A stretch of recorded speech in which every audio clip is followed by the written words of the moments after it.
Buenas noches con todos los presentes. Les damos la más cordial bienvenida a la conferencia magistral Desafíos y oportunidades para la gestión pública en la era digital.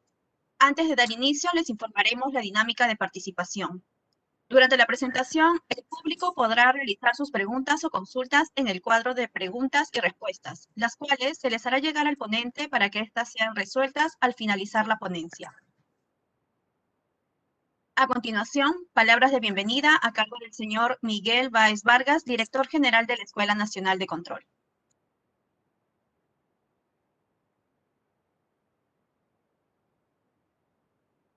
Gracias, Gina. Señoras y señores, tengan todos ustedes muy buenas noches. Para la Escuela Nacional de Control de la Contraloría General de la República del Perú, es un placer darles nuevamente la bienvenida a esta noche de conferencias magistrales que realizamos de lunes a viernes a esta hora, 7 de la noche, durante todos los días del mes, y traemos información de conferencistas nacionales, extranjeros, del ámbito público, del ámbito privado, donde nos hablan de innovación, habilidades blandas, tecnología y todos estos aspectos que necesitamos saber para poder liderar nuestras instituciones en este nuevo marco, en este nuevo contexto, donde ya la tecnología, la innovación y el desarrollo cada vez es mayor. Esta noche nos acompaña Raúl Matos Palacios, ¿no?, el cual desde allá agradecemos su participación. Y él nos va a hablar sobre los desafíos y oportunidades para la gestión pública en la era digital.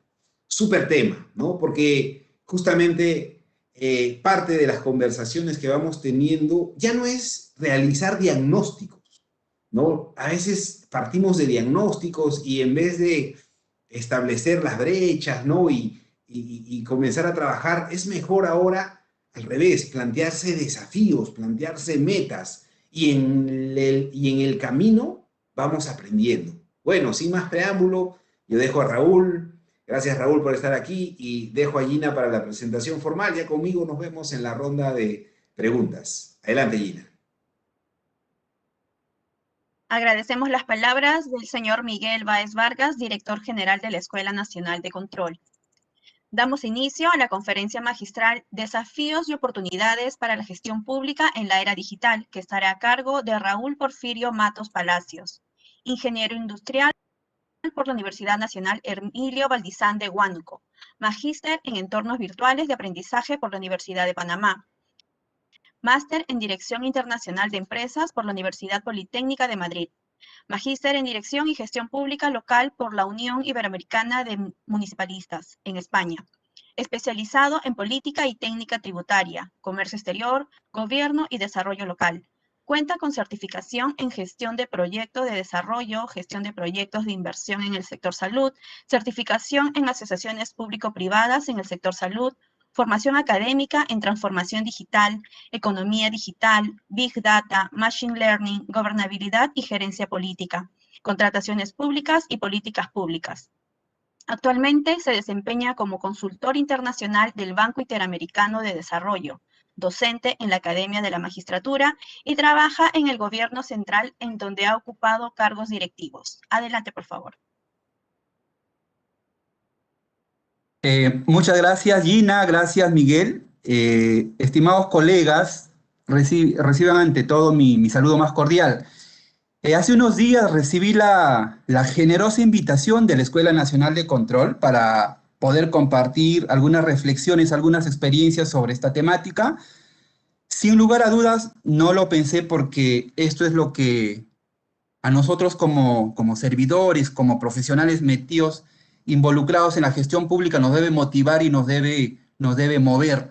No dudé y bueno, estamos acá para compartir un tema ciertamente muy importante, muy interesante, un tema que ha adquirido una relevancia singular, una relevancia inusitada en los últimos años, que es la transformación digital y cómo es que la era digital ha impactado y está impactando en los diversos ámbitos de la vida, de nuestro quehacer, ¿no? Tanto en la esfera profesional, académica, en todo nuestro día a día. Entonces, los gobiernos, llámese gobiernos nacionales, gobiernos subnacionales, no son ajenos a ello, y en esta línea es que la era digital le depara y le plantea retos ciertamente muy interesantes a la gestión pública.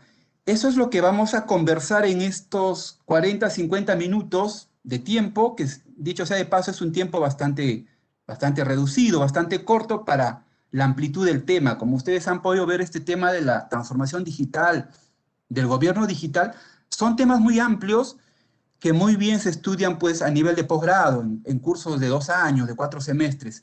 En 40 minutos vamos a tratar de conversar de temas puntuales. Voy a poder compartir, voy a permitirme compartirles de repente casuística, experiencias del contexto latinoamericano, de repente algunos casos europeos, y vamos a aterrizar un poco a nuestro ámbito nacional. Voy a iniciar compartiendo la presentación.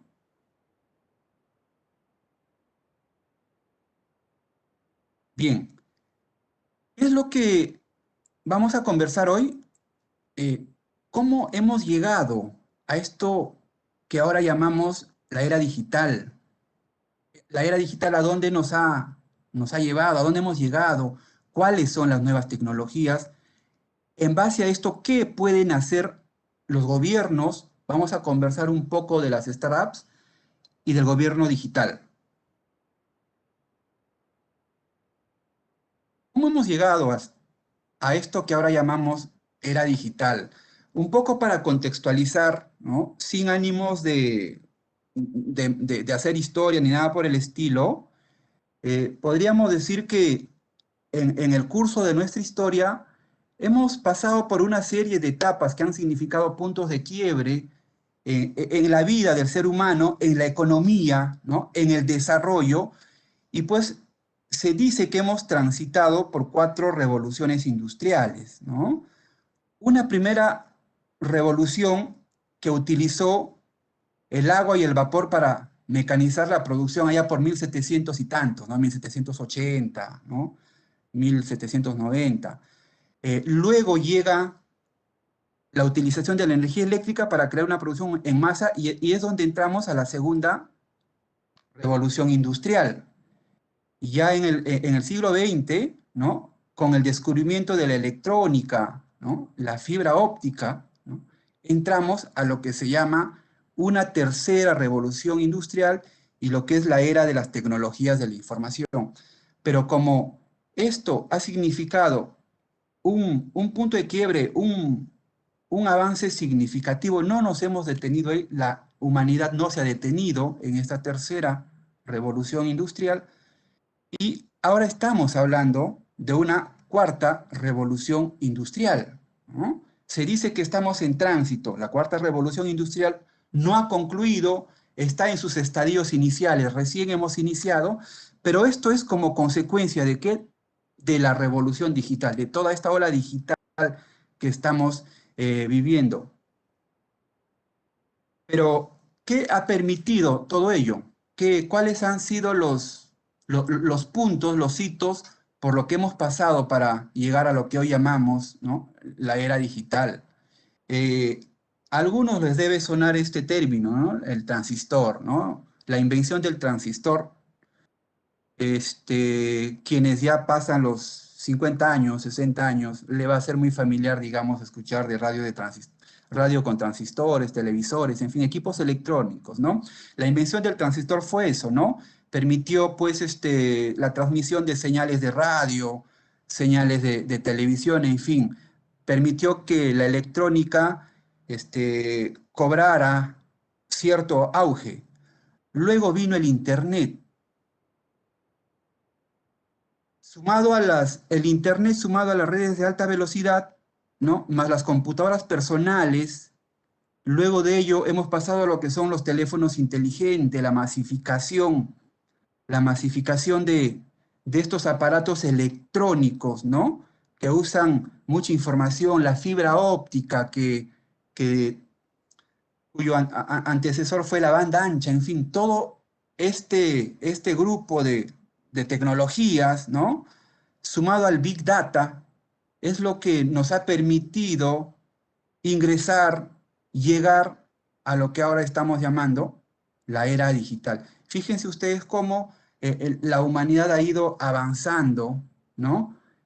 Pero vamos a ver que estos avances en los últimos años han sido tan exponenciales, tan grandes, que todo lo que se pudo avanzar hace 50, 60 años o hace 100 años, han quedado pues reducidos a una cuestión minúscula.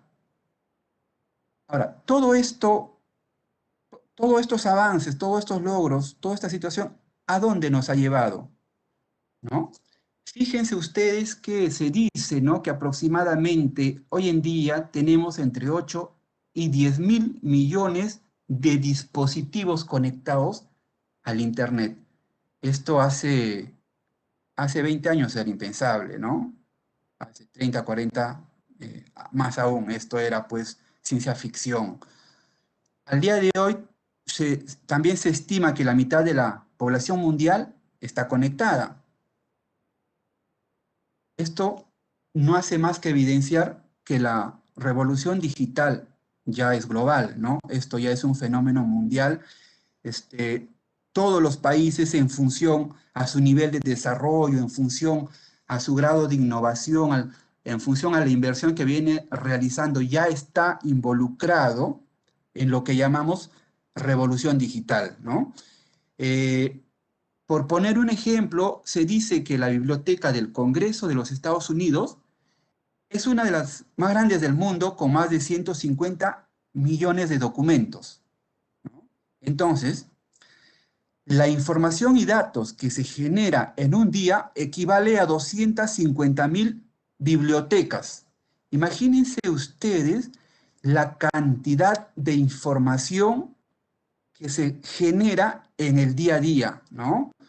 Todo nuestro andar, nuestro accionar va generando huella, va generando datos, y entonces ahí es donde se plantea, ¿no?, a la iniciativa privada, a los gobiernos, ese reto de qué hacer con esos datos que en estos tiempos se ha convertido en un recurso muy valioso. Ahora hablamos de activos digitales, ¿no? Esos son los datos.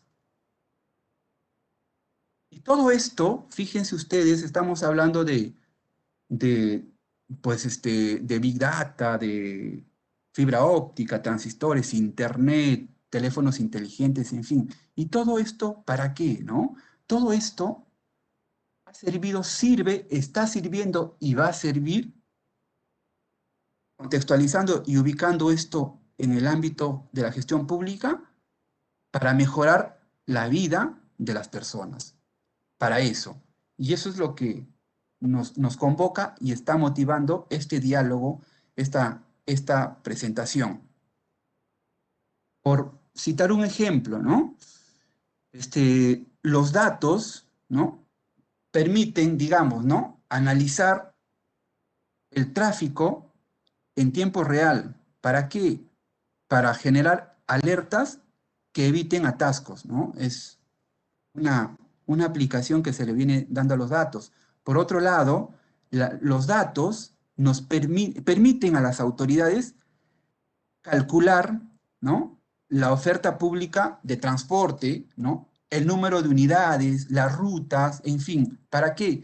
Para mejorar la calidad de vida de las grandes ciudades.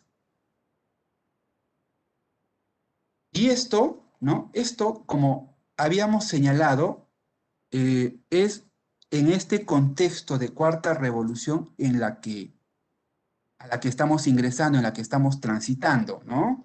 Pero cuando la cuarta revolución haya concluido, se dice que las tecnologías van a automatizar por completo la industria. ¿Y esto qué significa? Que las máquinas, ¿no?, van a tomar decisiones autónomas, van a poder cooperar entre ellas, con los seres humanos, en fin. Situaciones que en realidad ya es una realidad, ¿no? Valga la redundancia. Ya podemos ver, en estos tiempos ya hablamos de nuevas tecnologías como la inteligencia artificial, que vamos a ahondar luego, el Internet de las cosas, la robótica. Entonces, son tecnologías que ha venido de la mano con la cuarta revolución industrial, con la era digital. Bien, y cuando hablamos de nuevas tecnologías digitales, ¿a qué nos referimos? Por ejemplo, la inteligencia artificial, son términos que seguramente ya hemos escuchado, ¿no? La inteligencia artificial no, permite que las máquinas analicen patrones y adopten soluciones inteligentes a partir del análisis de esos patrones. Eso es la inteligencia artificial. Y utilizan como insumo, ¿no?, la información que vamos generando, ¿no? Que dicho sea de paso, es información inmensa, información que ya ha traspasado, ¿no?, ha desbordado la capacidad de la arquitectura tecnológica tradicional, ¿no? Y es en donde hemos pasado a hablar de otro término que también ya hemos empezado a utilizar y seguramente ya ustedes lo han escuchado, que es el Big Data, ¿no? El Big Data. ¿Qué cosas? Son datas inmensas. Entonces, eso es la inteligencia artificial, ¿no? Las máquinas analizan patrones, adoptan soluciones inteligentes a partir del análisis de millones de datos. Ahora bien, los robots utilizan, ¿no?, la inteligencia artificial. ¿Para qué? Para construir conocimientos e interactuar con humanos, ¿no? Se dice que los robots van a simular aún más el funcionamiento del cerebro y cada vez vemos cosas cosas increíbles que va haciendo, se va haciendo en este campo, se va logrando en este campo, ¿no?, en la robótica. Por ejemplo, quienes trabajan en la administración de justicia, quienes están en este ámbito judicial, posiblemente hayan escuchado de Ross, ¿no?, el primer abogado robot, ¿no?, que fue construida por una startup canadiense, y pues este abogado robot es capaz de litigar, resolver, sacar pronunciamientos, dictámenes, en fin, una serie de resoluciones, administrar justicia de repente, ¿no? O sea, una situación impensada que de seguro a cada uno de nosotros nos estará haciendo pensar y reflexionar respecto a cómo un robot podría administrar justicia, ¿no? Yo soy docente en la Academia de la Magistratura y hace unos días conversaba con los magistrados, con los jueces y los fiscales, y era uno de los temas, esto de cómo la transformación digital también está transitando, ya ha llegado al campo de la administración de justicia. Y bueno, no pretendo, sin ánimo de extenderme en esto, solo quería comentar eso, ¿no?, de cómo los robots, a través del uso de inteligencia artificial, son capaces de realizar cosas que el ser humano lo hace. Incluso, en tanto los robots son equipos que utilizan la inteligencia artificial, los márgenes de error que cometen son menores a los que pudiera cometer un humano. Y hablamos también del Internet of Things, o el Internet de las cosas, que no es más que el establecimiento de una conexión entre cualquier dispositivo que tenga un interruptor de encendido y apagado, ¿no? El Internet de las cosas. A través del Internet de las cosas, los dispositivos interactúan. Comento yo de manera anecdótica, ¿no? Hace unos meses iba a estas tiendas por departamentos a comprar una terma eléctrica.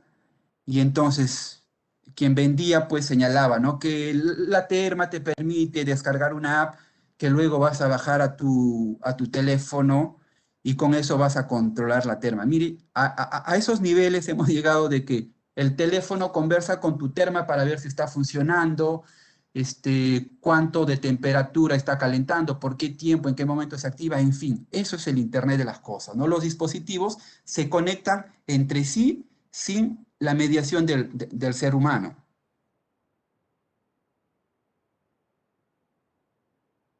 Y ahora bien, la conferencia se llama, ¿no?, Desafíos y oportunidades para la gestión pública en la era digital, ¿no?, en la era de los datos.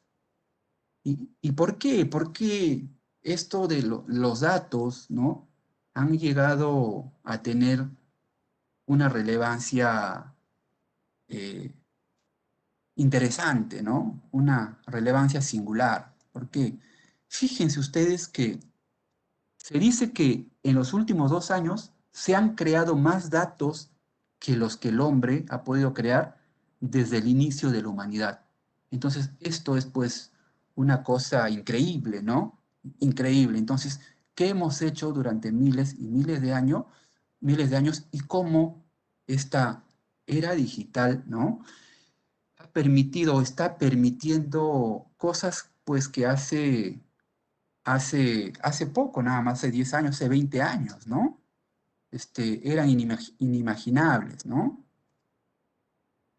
Un de los datos es un fenómeno clave, disculpen, y es lo que ha detonado la era digital.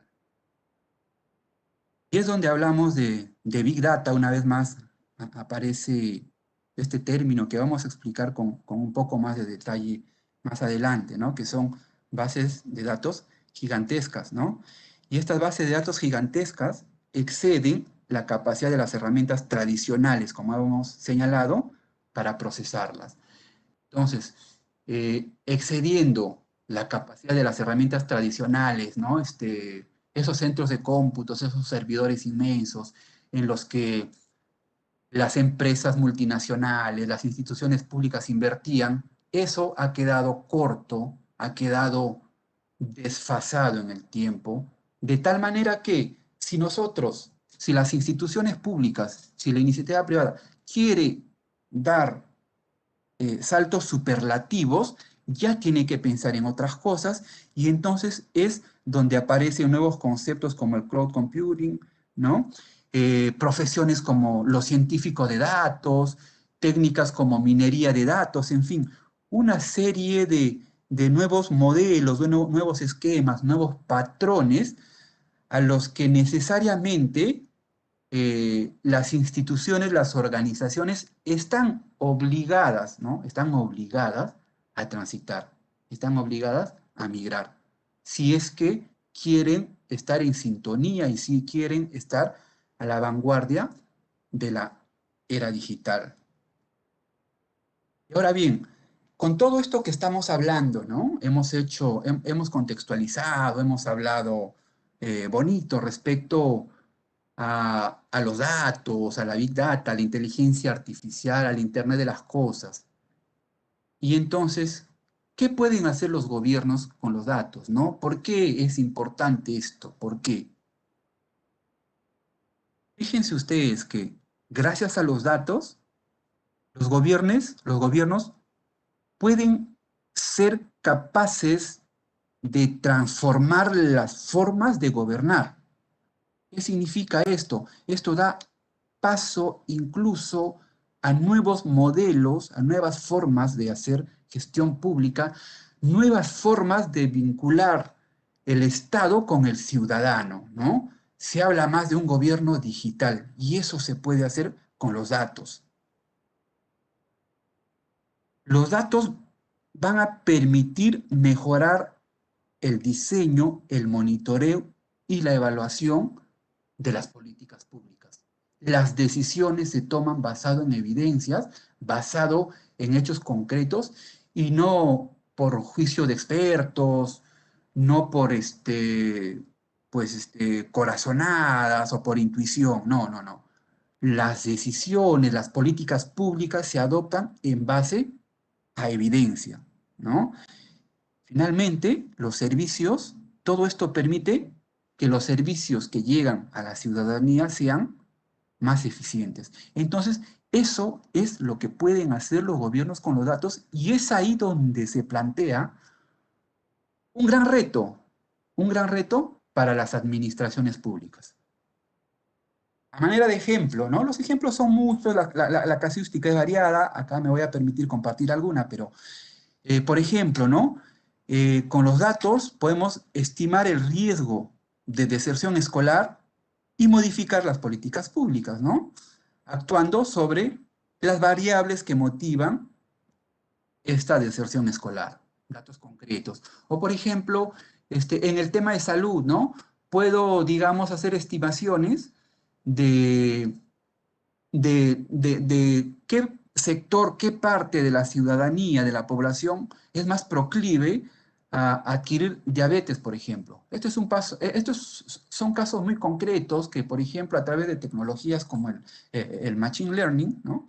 Se permite determinar este tipo de situaciones, qué persona es más propensa, más proclive a adquirir diabetes, a enfermarse, en fin, a una serie de situaciones, ¿no?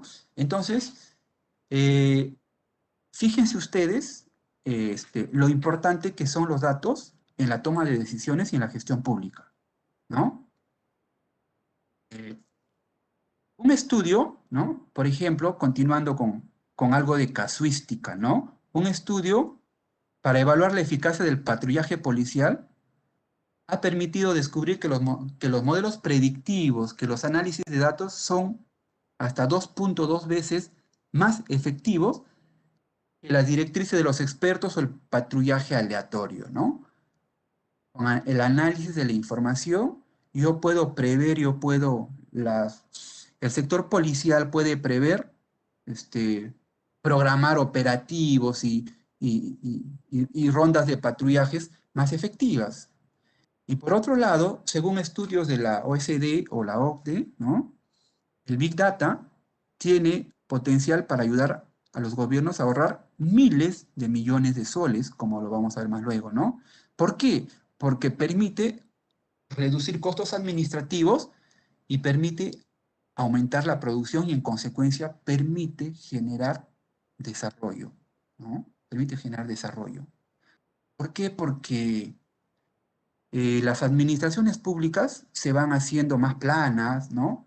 Se van, ya no son tan robustas porque en tanto la tecnología digital está reemplazando muchos procesos, permite que las administraciones públicas sean administraciones más pequeñas, ¿no? Y eso evidentemente impacta en en el gobierno, permitiéndole ahorrar millones de dólares o de soles o de cualquier tipo de moneda, ¿no? Y cuando los datos se abren a las personas, evidentemente se abre un mundo de posibilidades que pueden aprovechar tanto las empresas y los gobiernos. Les comparto una experiencia, la experiencia uruguaya respecto a la aplicación Por Mi Barrio, ¿no? Una app que se diseñó en Uruguay, ¿no? Que permite identificar problemas o averías en las calles, ¿no? Y esta app permite registrar y comunicar al gobierno eh, estas averías y a la vez permite mantener informado al administrado de los avances, ¿no? Acá, por hacer un símil, en Perú, no sé si conocen ustedes o han escuchado, hay una aplicación VIPA, ¿no? Algunos municipios también están implementando, a través del cual pues, tú puedes reportar alguna denuncia de tránsito, alguna infracción de tránsito, por ejemplo, ¿no? Ves un carro estacionado en un parque o mal estacionado, utilizas la aplicación, lo reportas, se analiza y se emite la respectiva multa, ¿no? Por hacer una comparación. Si bien es cierto, todavía tiene muchos aspectos mejorables, pero ya es un indicador de que estamos utilizando la información, las tecnologías, para el beneficio de la ciudadanía, ¿no? Y en este contexto, adquiere también cierta importancia, ¿no? El tema del uso que le doy a los datos. Como habíamos dicho, los datos se constituyen en estos tiempos en un activo digital. Y en esa línea es importante que los gobiernos protejan esos datos, porque los datos tienen aparejado la situación, información de cada uno de nosotros. Entonces, en tanto la información es información personalísima, resulta importante que el gobierno proteja esa información, ¿no? Para ello, es importante regular el uso de los datos en ambas esferas, en la iniciativa pública y privada.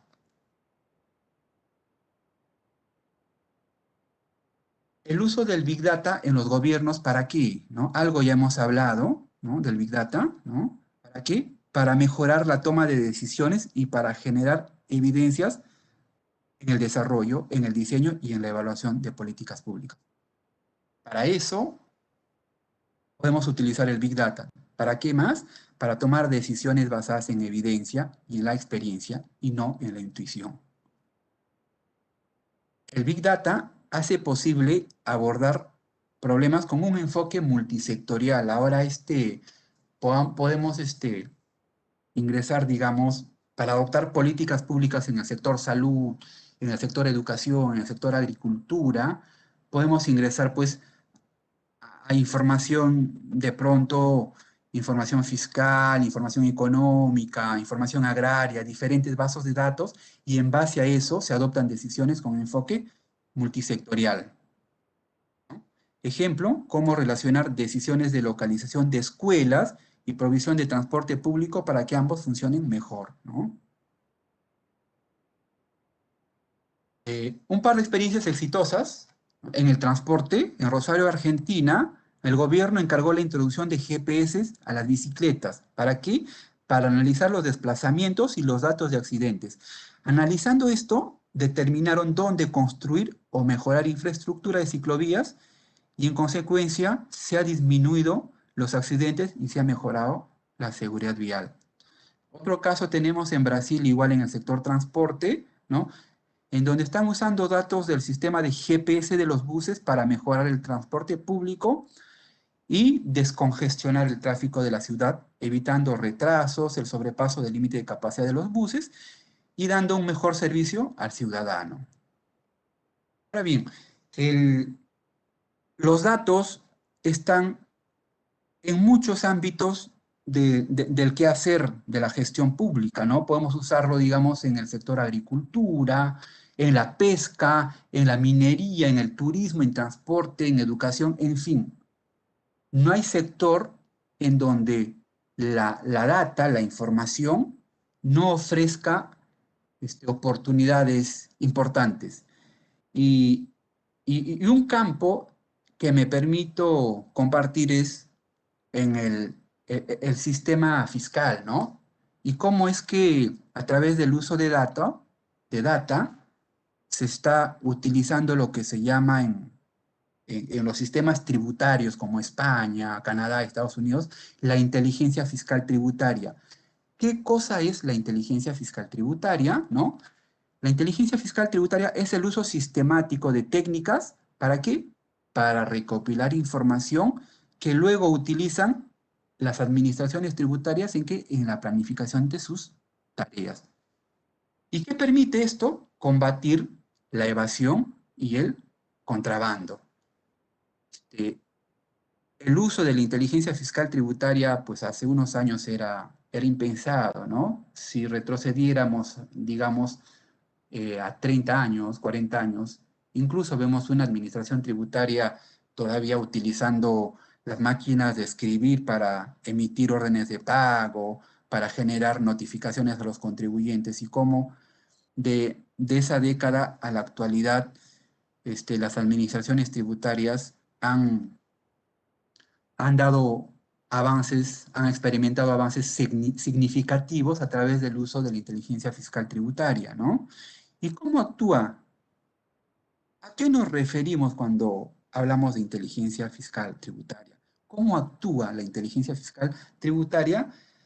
Utilizando la información a través del uso de datos, ¿no? Gracias a la inteligencia fiscal, pues se utiliza, ¿no? Se recurre a la búsqueda de los datos no declarados. Ese es el propósito, ¿no? La información que es difícil de encontrar, de rastrear, ¿no? Con la inteligencia fiscal podemos acceder a ellos, como por ejemplo al incremento patrimonial no justificado, aquellos gastos con tarjetas no compatibles con la renta personal. Digamos, se espera que como ciudadano mis gastos deben tener cierto correlato con mis ingresos, ¿no? De pronto yo ciudadano no podría aparecer con 2 carros, con un yate, con 3 inmuebles, si pues declaro que gano 3.000 soles mensuales. Hay algo que no está bien. Entonces, a través de herramientas de inteligencia fiscal tributaria, se hace ese seguimiento a esa información que es difícil de ubicar, difícil de rastrear, ¿no? Participación en sociedades o fondos no declarados, ¿no? ¿Y qué fuentes, no? Personas, redes sociales, documentos, organizaciones, ¿no? Clubes, en fin. La inteligencia fiscal se vale de todas las fuentes disponibles de información. ¿Para qué? Para determinar, para hacer una determinación justa. ¿Para qué? Para impulsar una tributación justa. Eso, en buena cuenta, es el fin de la inteligencia fiscal tributaria, ¿no?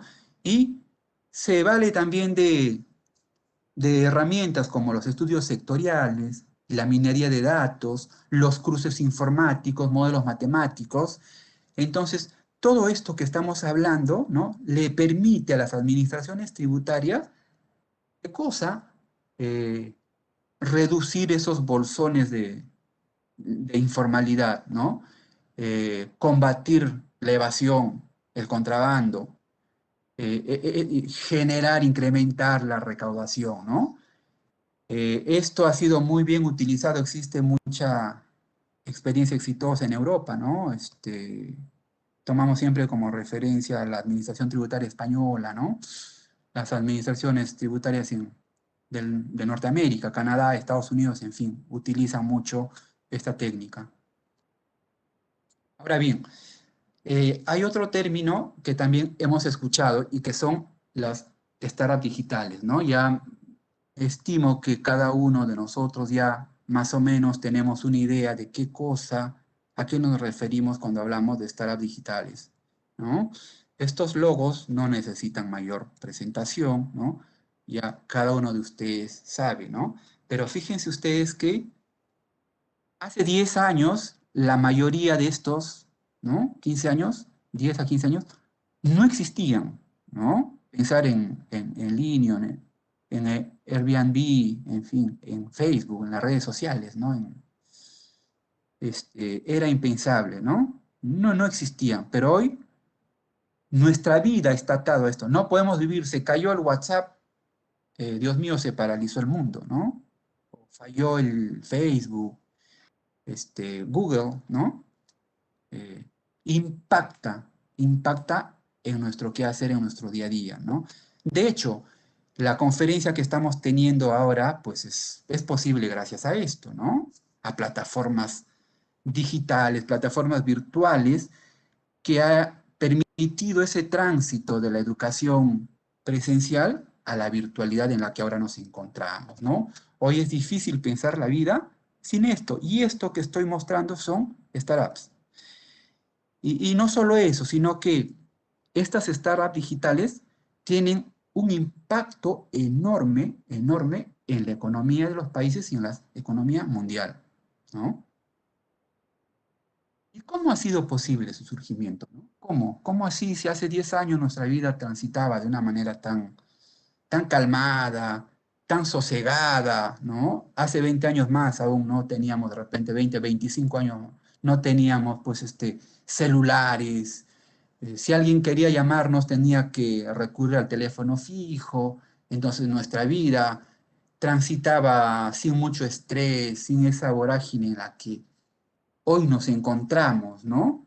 De exceso de información. ¿Cómo ha sido posible? ¿Cómo ha sido posible? ¿Cómo así han surgido estas startups, no? Uno es el estado de la tecnología, ¿no? La tecnología, ¿no? Estos avances a los que hemos hecho referencia han permitido el surgimiento de estas startups, ¿no? Y otro es que para fomentar, para no se necesita mucha inversión, ¿no? Si comparamos con una empresa tradicional, ¿no? Si una empresa tradicional quisiera globalizarse, requeriría pues una inversión millonaria en infraestructura, en equipamiento, en personal, en fin, una serie de condiciones, requisitos, ¿no? Pero la startup se caracteriza por eso, porque no se necesita mucha inversión, solamente la inventiva, la inteligencia, y en base a eso se echa a andar. Otro elemento, otro criterio, otro requisito de una startup es que es la posibilidad de escalar o de globalizarse. Para que un emprendimiento sea considerado como una startup, debe cumplir esto, debe ser global, debe ser escalable, ¿no? Debe globalizarse. Facebook está en todo el mundo, Airbnb, Linio, Amazon, en fin, Uber, ¿no?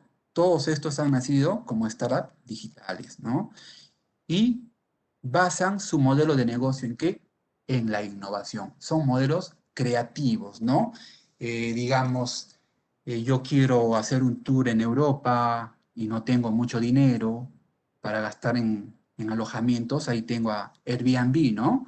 Yo puedo escoger una serie de alojamientos, desde el precio más módico hasta el precio más ostentoso, en función a lo que mi economía me lo permite, ¿no? Agarro mi app, puedo hacer mis reservas de manera 100% confiable, ¿no? Puedo comprar libros, en fin, una serie de cosas que nos permiten las startups. Entonces, estos 4 requisitos deben cumplir para considerarse como startups. En esta línea, ¿qué deben hacer los gobiernos para impulsar, para fomentar las startups? ¿No? Uno, rediseñar los marcos regulatorios para hacer negocios, ¿no? Impulsar el emprendimiento, fomentar la inventiva, ¿no? Mientras los marcos regulatorios sean más sencillos, más simples, faciliten mucho la generación de negocios, entonces ese es un escenario propicio para fomentar el surgimiento de estas startups. Fomentar el acceso al crédito. Debemos tener en cuenta que las startups son negocios de alto riesgo, así como vemos estos casos exitosos, Facebook, Uber, en fin, Google, que no quepe la menor duda que tras estos han existido y existen cientos, miles de emprendimientos que pues han fracasado, ¿no? Que no han visto la luz. Entonces, son emprendimientos de alto riesgo, ¿no? De quien lo impulsa tiene muy poca capacidad de inversión, y en esa línea, para fomentar se requiere que los gobiernos faciliten el acceso al crédito, ¿no? Reestructurar el sistema de la propiedad intelectual, ¿no? Por este lado de América Latina se dice que el sistema de propiedad intelectual es, de alguna forma, desincentiva el surgimiento de startups, lo que no ocurre en Europa, ¿no? En Europa es lo contrario, al sistema de propiedad intelectual lo ven como una oportunidad. Y lo otro es invertir en talentos. Y los gobiernos, ¿cómo pueden convertirse en digitales? ¿No? ¿Qué deben hacer para convertirse en gobiernos digitales? Se requiere de una arquitectura institucional que involucre, pues, desde un ente rector, que se constituya en el llamado, en impulsar, ¿no? Las tecnologías digitales, la era digital, la transformación digital, un marco normativo que propicie el impulse, ¿no? La innovación digital, ¿no? Se necesita un fuerte liderazgo, ¿no? Que este líder esté empoderado, porque en las instituciones, en las administraciones públicas todavía hay esa lucha fuerte entre lo tradicional, lo anquilosado, versus lo innovador. Entonces, en tanto el jefe, el líder del gobierno digital no esté empoderado, no tenga un liderazgo fuerte, no va a poder romper estos paradigmas, estos esquemas tradicionales para pasar a la era digital. Por eso se necesita un liderazgo fuerte, contar con un plan de acción, ¿no?, que nos permita actualizar nuestros procesos, cambiar nuestros esquemas de trabajo, nuestros patrones, nuestras normas, en fin, una serie de acciones que hay que seguir. ¿Para qué? Para que los gobiernos se conviertan en digitales, ¿no? Definir los recursos. Impulsar el gobierno digital requiere de mucho recurso, ¿no? Entonces, esto no es un tema menor. Si la administración pública no invierte, no asigna un porcentaje considerable de recurso, no podríamos impulsar el gobierno digital, o no podríamos pensar en convertirnos en gobiernos digitales y revisar los marcos legales, ¿no? Revisar los marcos legales, adecuarlos a esta era digital, ¿no? La era digital, como ya lo hemos conversado, han traído nuevas exigencias respecto a protección de datos, la ciberseguridad, en fin, una serie de situaciones que nos plantea el convertirnos en gobiernos digitales. Ahora bien, vamos bien, me parece que vamos bien con la hora, ¿no? Voy a compartirles un caso. Ustedes habrán escuchado de Estonia, ¿no? Estonia, pues, como todos sabemos, en los 80, a finales de los 80, ha formado parte de lo que es la Unión Soviética, ¿no? Y cuando se desintegra, pues, precisamente dentro de estos países que formaban la Unión Soviética, Estonia no era, pues, de los relevantes, de los referentes, ¿no? Pero fíjense ustedes cómo en tan poco tiempo, ¿no?, ha llegado a convertirse en el país más digital del mundo. Cuando nosotros hablamos de todo esto de la era digital, de repente podríamos pensar en Estados Unidos, en Inglaterra tal vez, en Canadá, en fin, ¿no?, en Francia, ¿no? Pero no, fíjense que el país más digital del mundo es Estonia, ¿no?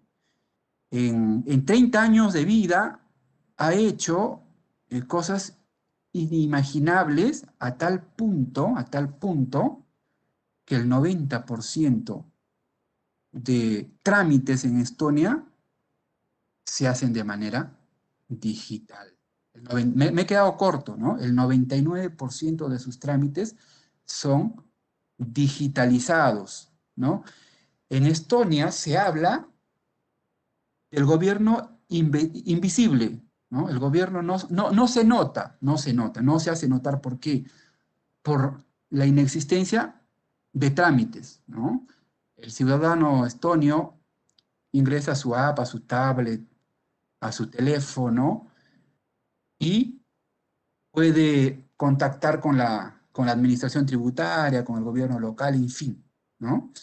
Ellos hace 30 años impulsaron una plataforma potente que lo llamaron X-Row, y es la plataforma que ha permitido digitalizar prácticamente todos sus trámites, ¿no? Ha sido un trabajo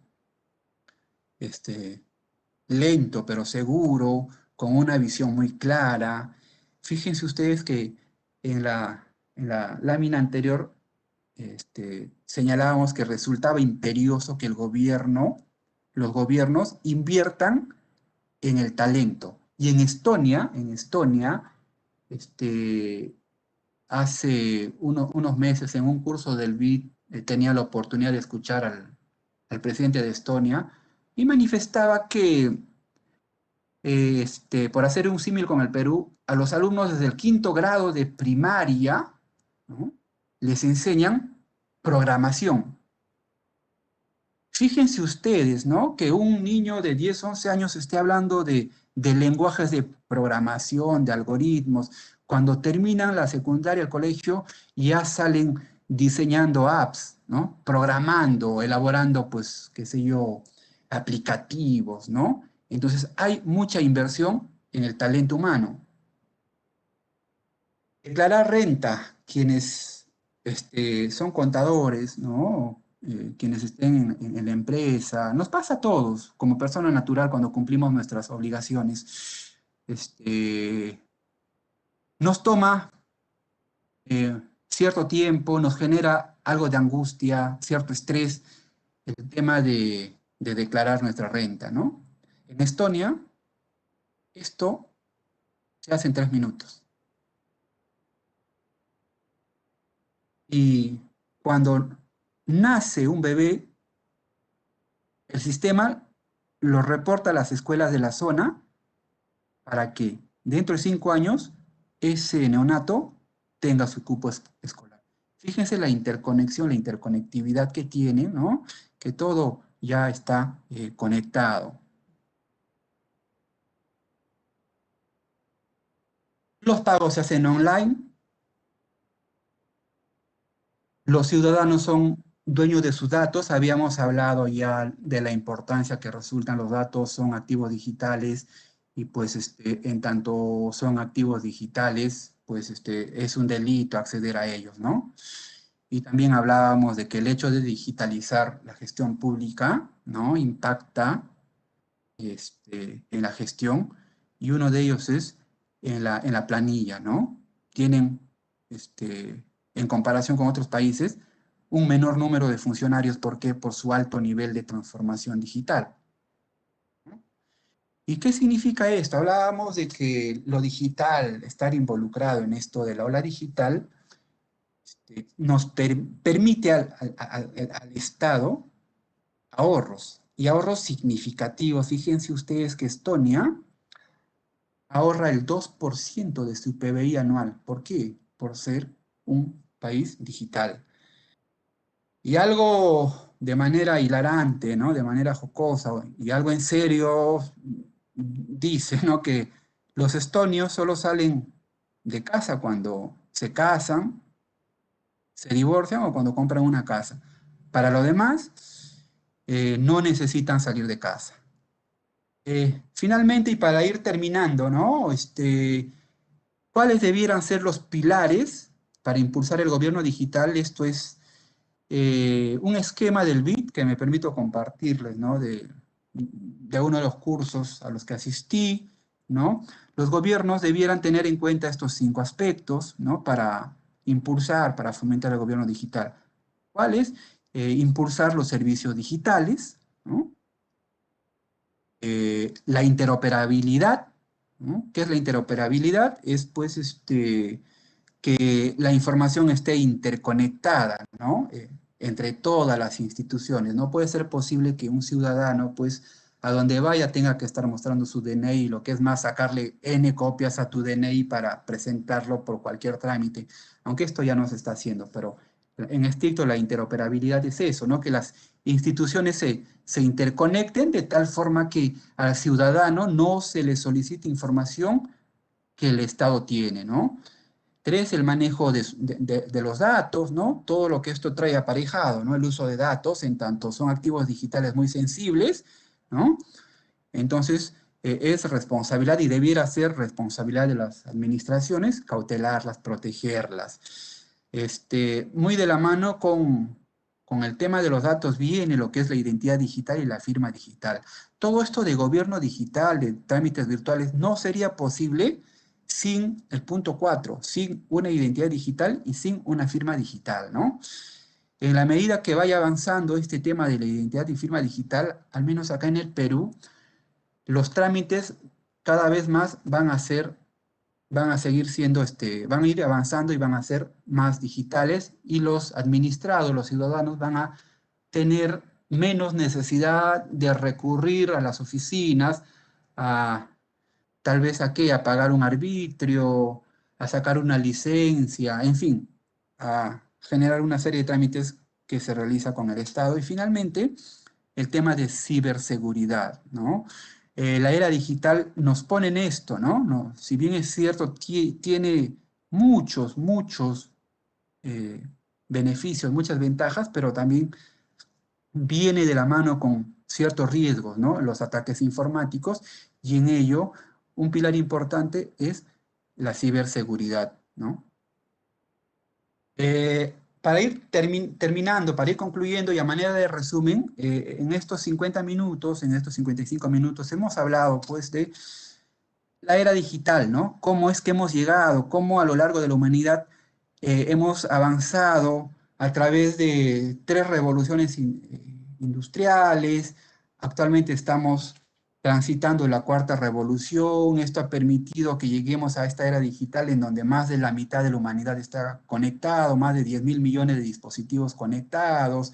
En los últimos 2 años se ha creado tanta información que llega a equivaler a todo lo que el ser humano hubiera creado desde el inicio de su existencia, ¿no? Hemos hablado de las nuevas tecnologías, recuerden, ¿no? Me interesa que se vayan con estos términos y ustedes ya puedan profundizar, analizar, investigar en esto del Big Data, el Internet de las Cosas, la inteligencia artificial, en fin, estas cosas que han venido a generar impactos significativos en nuestro día a día. Finalmente, ¿qué cosa pueden hacer los gobiernos? ¿Para qué? Para incorporar las nuevas tecnologías a la administración pública. ¿Qué deben hacer para impulsar las startups? Y finalmente, ¿qué le queda para convertirse en gobierno digital? Con esto yo estoy dando por concluido mi presentación. El tiempo es ciertamente corto, como ustedes han podido ver, la presentación se ha circunscrito a temas macros. No me he permitido aterrizar en la normativa peruana respecto a transformación digital porque el tiempo nos quedaría corto. Es cierto que en el Perú ya hay ciertos avances en esto. De hecho, ya existe una política nacional de transformación digital. Hay un ente encargado, un ente rector, que es la Secretaría de Gobierno y Transformación Digital, que está creando estrategias digitales, ¿no? Y en fin, ya las instituciones tienen su plan de gobierno digital, ¿no? Hay un líder de gobierno digital en las instituciones, hay un plan de gobierno digital, y en estos meses, en esta semana se ha estado hablando el tema de incorporar en el plan estratégico de cada institución un objetivo estratégico orientado al gobierno y a la transformación digital. Entonces, son los avances, ciertamente son todavía avances muy cortos, no es suficiente. Este, Estamos años luz de Estonia, ¿no? Que es mm, el país número uno en gobierno digital. Estamos muy lejos para que el 99% de nuestros trámites sean digitales, pero estamos en esa línea. Entonces ustedes como servidores, como funcionarios públicos, les queda este reto, ¿no? De cómo dentro de lo que a cada uno de ustedes les toca, pueden impulsar la agenda digital dentro de su gestión. Con esto estoy terminando y muchas gracias por haberme escuchado. El tema es muy amplio. Si alguno de ustedes quisiera ampliar la reflexión, con todo gusto me puede buscar en LinkedIn como Raúl Matos Palacios. De mi parte, con toda la disposición para poder seguir compartiendo experiencias. Muchas gracias. Agradecemos a Raúl Matos Palacios por esta conferencia y por su interesante participación. A continuación, pasaremos a las preguntas del público que serán realizadas por el señor Miguel Báez Vargas.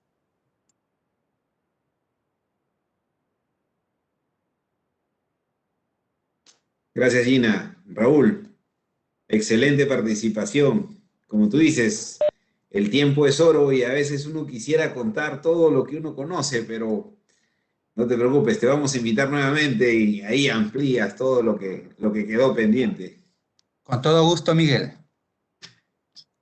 Raúl, tú hablaste de algo muy, muy importante, ¿no? Que es el tema de cifras, el tema de números, ¿no? Y yo por ahí leí un artículo que la próxima catástrofe iba a ser cuando se corte el internet, ¿no? Cuando se apague el internet, inclusive por ahí comentaban de que si solo se apaga una hora el internet, ¿no? Y nadie tiene, caerían, ¿no? Las bolsas de valores, los sistemas estarían vulnerables, o sea, habría una caída importante en términos económicos, ¿no? Entonces, esta información es relevante porque nos hace un poco reflexionar, ¿no? Sobre en qué mundo tan acelerado vivimos. Entonces, tú lo acabas de mostrar, esas cifras muy importantes. Y dime una cosa, ¿qué recomendarías, ¿no? A las 660 personas que ahorita nos están viendo, ¿no? En relación a cómo organizar la información, ¿no? O sea, hay información abundante, o sea, ya es casi infinita, ¿no? O sea, ¿cómo comienzo a organizar toda esta cantidad de información que hay y tiene un crecimiento exponencial, ¿no? Para que después me sirva, porque tú lees y ya va apareciendo otra información, se va actualizando, aparecen nuevos contenidos, y es parte de una de las preguntas que nos hacen aquí, Raúl. Adelante, por favor. Sí, gracias, Miguel. Tu pregunta me invita a reflexionar varias cosas en realidad, ¿no? Por ejemplo, como servidor público, ¿qué me toca, ¿no? ¿Será el tema de la agenda digital única y exclusivamente responsabilidad del líder, del jefe de la institución? No, definitivamente no es así. La institución lo que hace en buena cuenta es establecerte un plan de gobierno digital, nombrar al líder de gobierno digital, marcar las pautas generales, ¿no? Establecer pautas a nivel macro, pero eso no es suficiente, ¿no?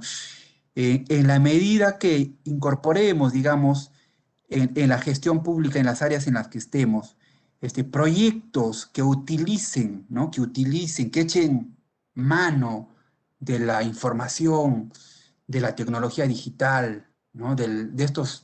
Las tecnologías que hemos hablado, Internet de las Cosas, inteligencia artificial, que ya empecemos a migrar al Big Data, hagamos uso de la minería de datos y todo esto que de repente todavía nos puede parecer como de otro mundo, de ciencia ficción, vamos a estar contribuyendo a que la gestión pública sea más eficiente.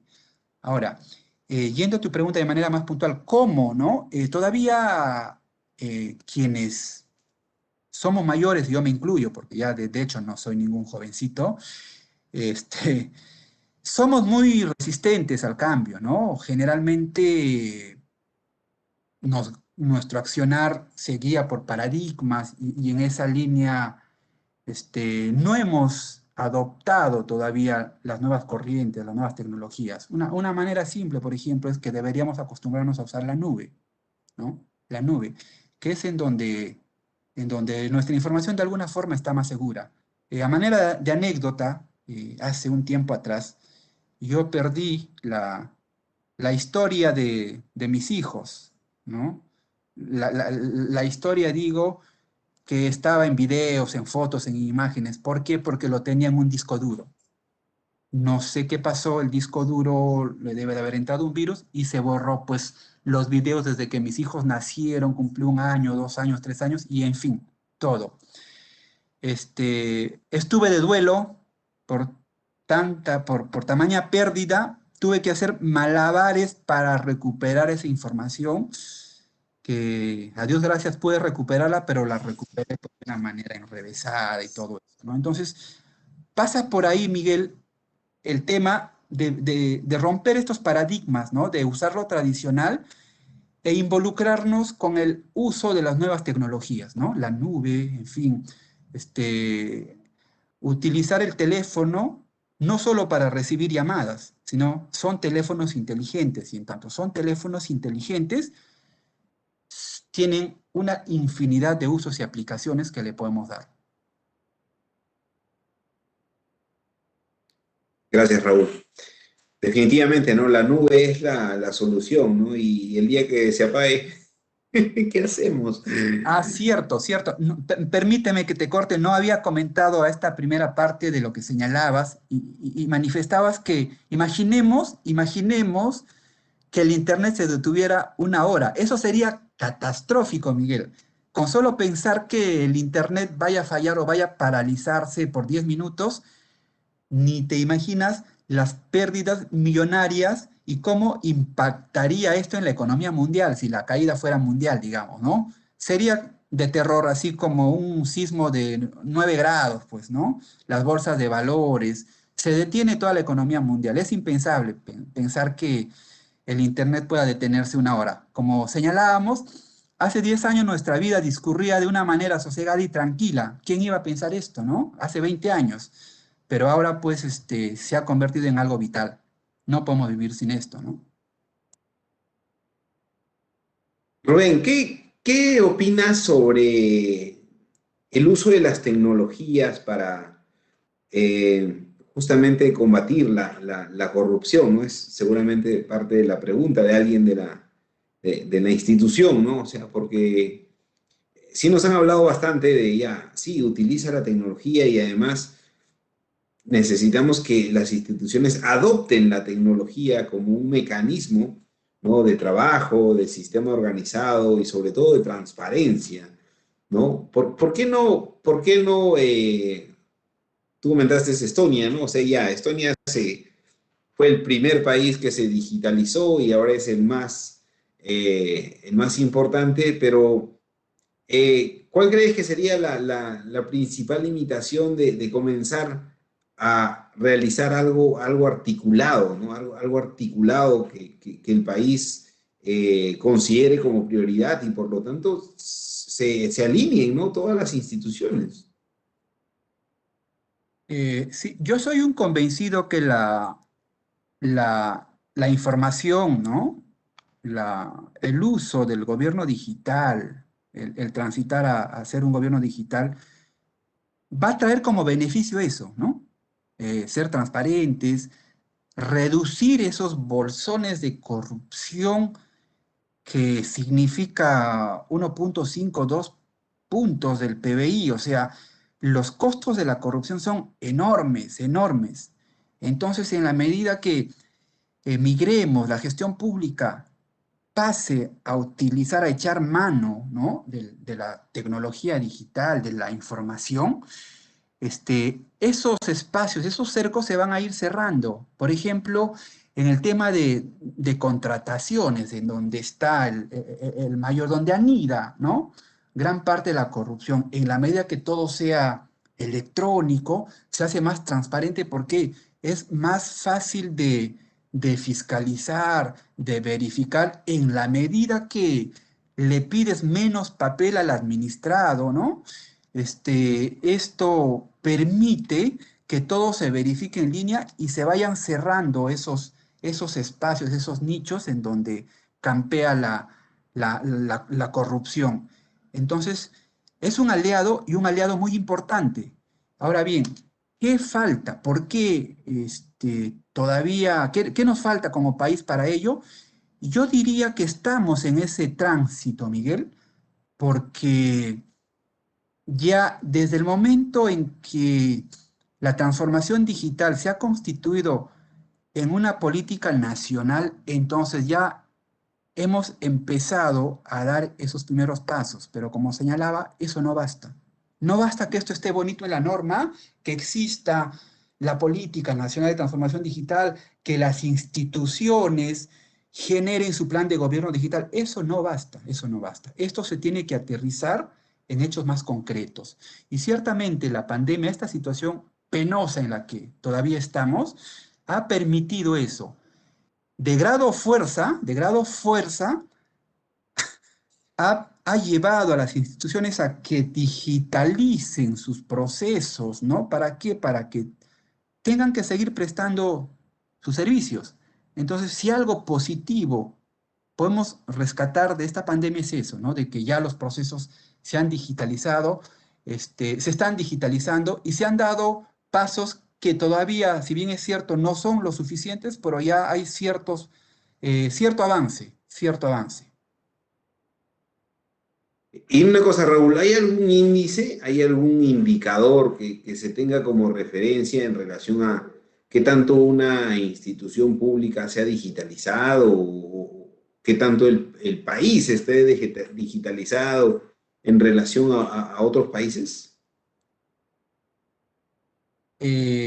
Como gobierno no he visto eh, indicadores, pero a niveles macro sí he visto algún estudio, ¿no? Un análisis comparado de cómo estamos frente a América Latina y el mundo en general, y ciertamente estamos todavía en estadios bastante iniciales, ¿no? Acá en Latinoamérica, digamos, el referente es Uruguay. Uruguay. Nosotros todavía estamos muy debajo, estamos en los estadios iniciales, ¿no? De ser un país digital. Todavía no, nos falta, tenemos mucho trecho todavía. Raúl, y sabiendo que la educación es el motor que impulsa el cambio dentro de las naciones, ¿no? Justo comentábamos en la previa, ¿no? Nosotros estamos convencidos y venimos trabajando fuertemente en la realización de cursos masivos, ¿no? Cursos masivos, abiertos, con una temporalidad importante para que la gente se adopte, porque ahora, la verdad, nosotros aplaudimos a las 656 personas que ahorita están porque están sacrificando, ¿no? Parte de su tiempo, pero a veces no tenemos la oportunidad. Por lo tanto, tengo que ver este video seguramente mañana, porque lo subimos a YouTube y mañana y está ahí, ¿no? Entonces, esa facilidad de los tiempos y la tecnología es factible.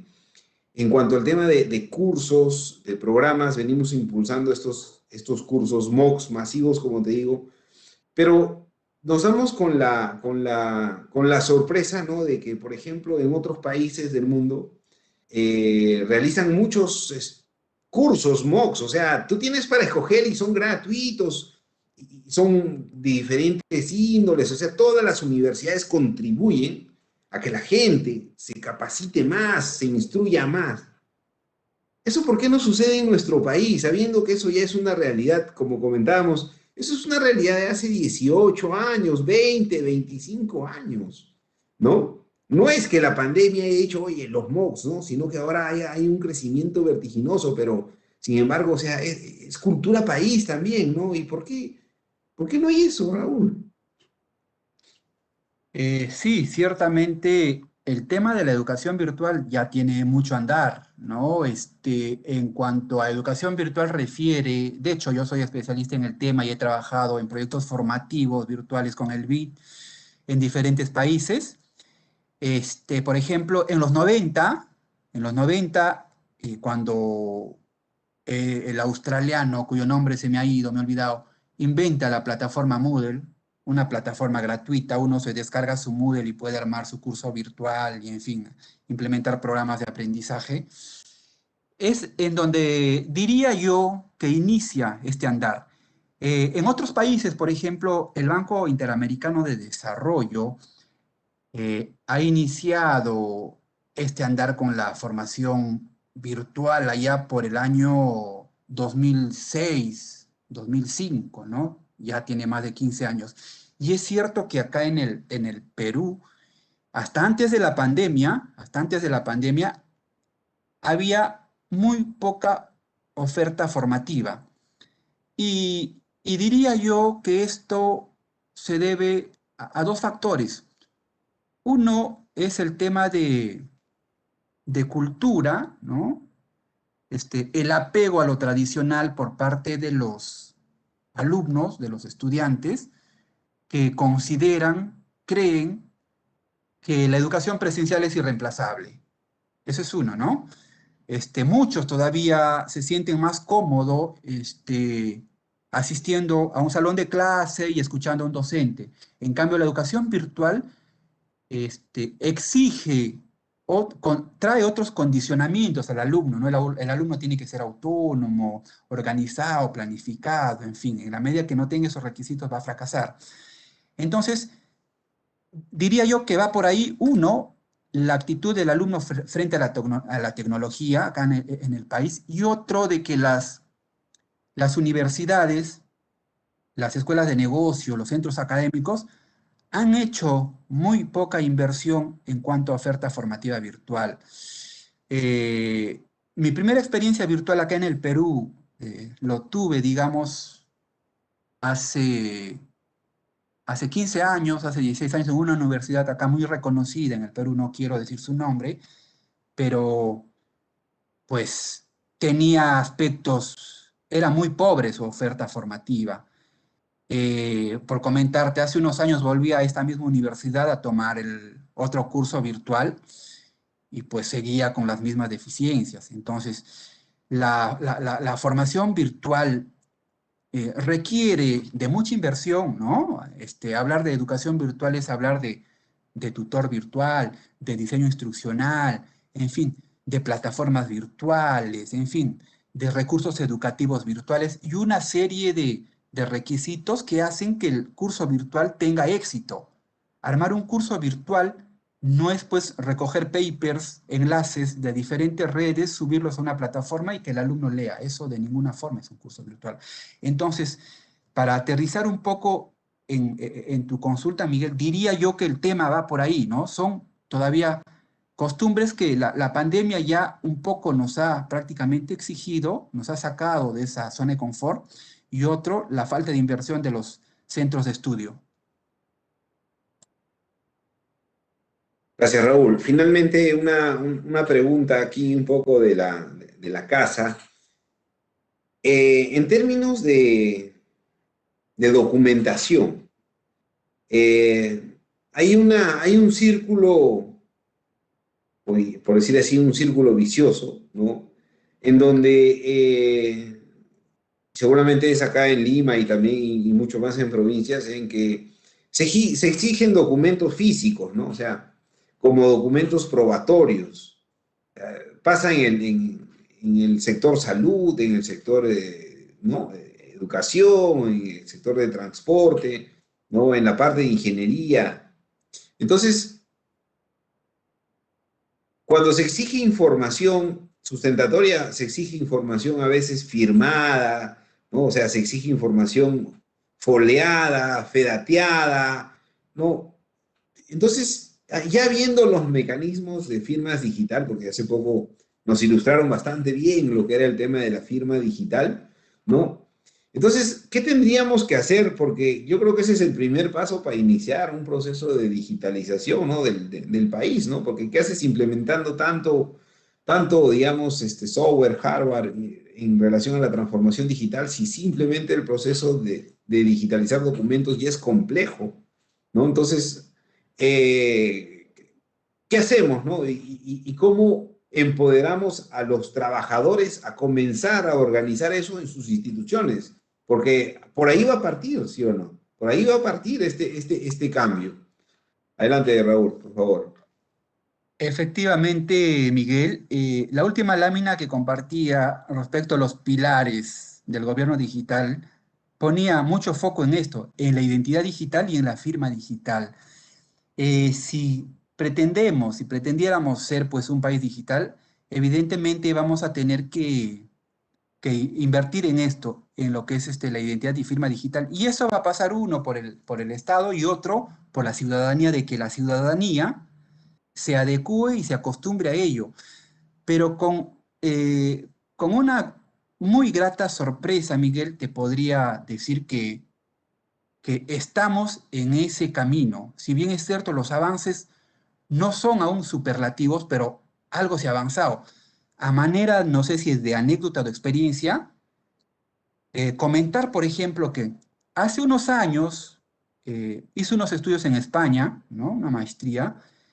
Créeme que para apostillar mi título me tomó un mes tener que ir a lo que antes era la Asamblea Nacional de Rectores, luego ir al Ministerio de Educación, sacar cita en la Embajada de España, ir al Ministerio de Relaciones Exteriores. Dios mío, era un vía crucis ponerle una apostilla a tu título.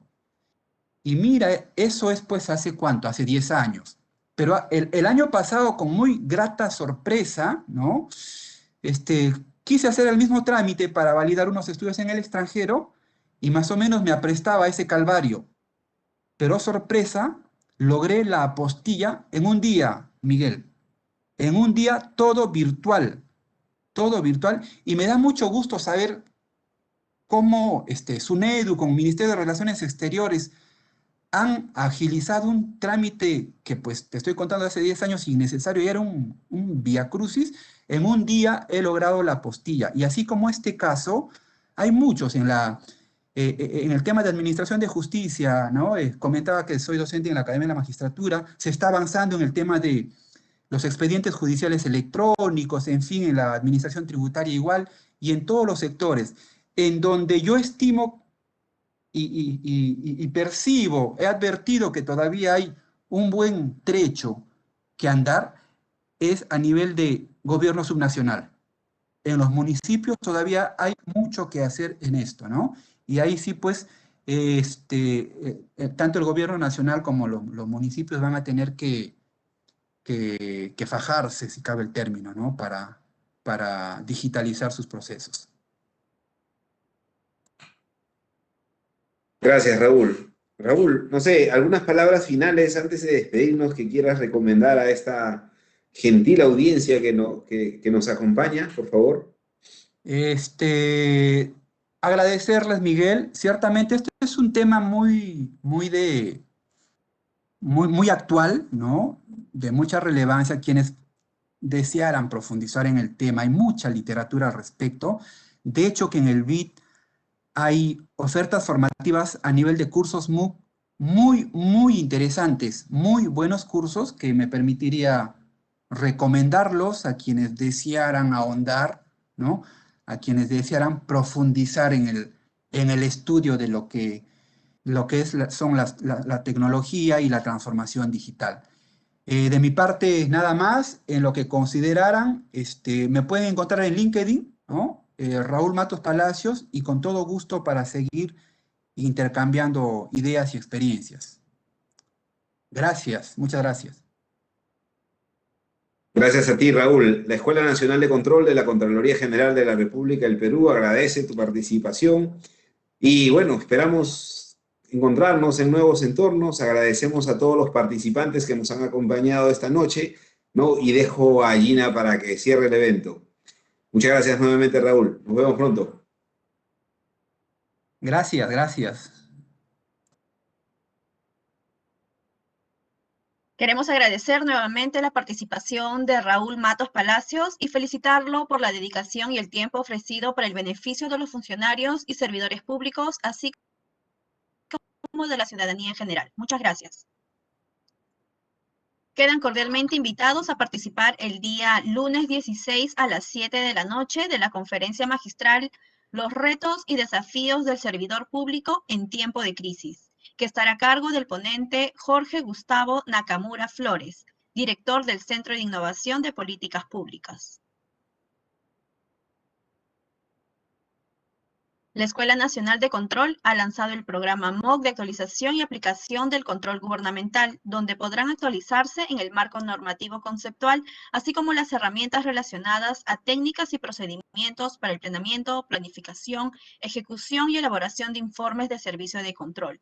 El programa inicia el lunes 23 de agosto. Para más información, visiten nuestra página web o pueden escribirnos al inbox del Facebook de la Escuela Nacional de Control. Se les recuerda que para acceder a las constancias de participación electrónica deben de cumplir con las condiciones de participación. De ser así, estas serán enviadas a los correos electrónicos registrados en un lapso de 25 días hábiles posteriores a la realización del evento. Asimismo, los invitamos a compartir su experiencia sobre nuestras conferencias en la sección de opiniones de nuestros permitirá mejorar y Gracias y buenas noches.